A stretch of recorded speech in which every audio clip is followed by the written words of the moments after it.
அதே போல திருமாவளவன் போல் இருக்கக்கூடிய நபர்கள் டெல்லியில் நடந்திருக்கக்கூடிய அந்த கார் வெடிகுண்டு விபத்தில் 13 பேர் இறந்திருக்காங்க, 20 பேர் காயமடைஞ்சிருக்காங்க.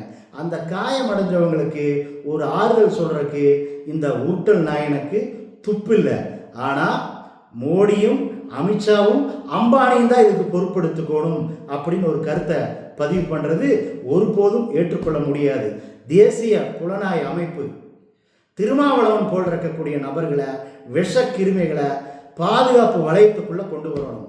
என்ன காரணம்னா, எவ்வளவு ஒரு சம்பவம் நம்ம நாட்டையே குலுக்குகின்ற வகையில் டெல்லியில் நடந்திருக்கக்கூடிய ஒரு தாக்குதல்.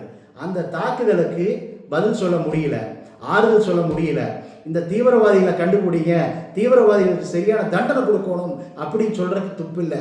இதுக்கு அம்பானியும் நம்மளுடைய மோடியும் தான் இதுக்கு பொறுப்பேற்றுக்கணும் அப்படின்னு வேங்க வெயில் பிரச்சனை இப்போ வரைக்கும் ஓடிட்டு இருக்கு. அதை கேட்கறதுக்கு திருமாவளவனுக்கு துப்பில்லை.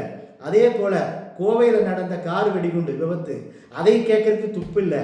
அதை விட்டுட்டு RSS எதுக்கிற, இந்துத்துவத்தை இருக்கிற, பிஜேபி இருக்கிறன்னு சொல்லி ஒற்ற கோஷத்தோட தமிழகத்துக்குள்ள அடங்கமறு அத்துமீறி திமிரி அடி திருப்பி அடி, ஒரு நபருன்னா 10 வழக்கு வாங்கணும் அப்படின்னு சொல்லி அந்த பாவம் அப்பாவி தலித் மக்களை வச்சு அரசியல் பழப்பு நடத்துகின்ற இந்த திருமாவளவன் போல் இருக்கக்கூடிய நபர்களை தேசிய பாதுகாப்பு வளையத்துக்குள்ள கொண்டு வந்து விசாரணை நடத்த வேணும்னு சத்தியசானா இந்து மக்கள் இயக்கம் இந்த காணொலி மூலமாகவே நான் கோரிக்கை வைக்கிறேன். வந்தே மாதரம்.